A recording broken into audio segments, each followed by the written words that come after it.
आज है लघुचाप 24 हेब अवपात दक्षिण अंडमान सागर में आज लघुचाप क्षेत्र सृष्टि होती आग को अधिक घनीभूत हो 24 तारीख बेलू दक्षिण बंगोपसागर केन्द्रीय अंचल लघुचाप नेब अवपात रूप परवर्ती 48 घंटे दिग बजाय रखा सहित दक्षिण पश्चिम बंगोपसागर आहरी घनीभूत होबार संभावना थिबा आंचलिक पाणीपाग केन्द्र सूचना देछि। परवर्ती समय संभाव्य अवपात रूपरेख और प्रभाव नहीं कौन पूर्वानुमान करनी वर्तमान सुधा पाणीपाग विभाग। तेबे किछि अंतर्जातीय पाणीपाग वैज्ञानिक मतरे लघुचाप आसंता सप्ताह बात्या रूप नहीं पारे।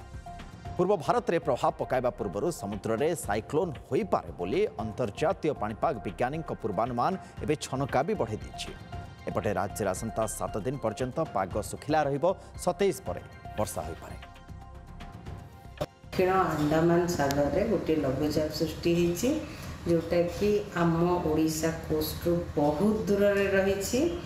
यह 24 नवेम्बर पाखापाखि पश्चिम उत्तर पश्चिम दिख को गति करी दक्षिण पूर्व बंगोपसागर एक अवपात रूप नबार संभावना रही जहाँफल कि आम जो पूर्वानुमान कर वर्षार आगामी 7 दिन पर्यंत आम राज्य में वर्षा हबार विशेष संभावना नहीं।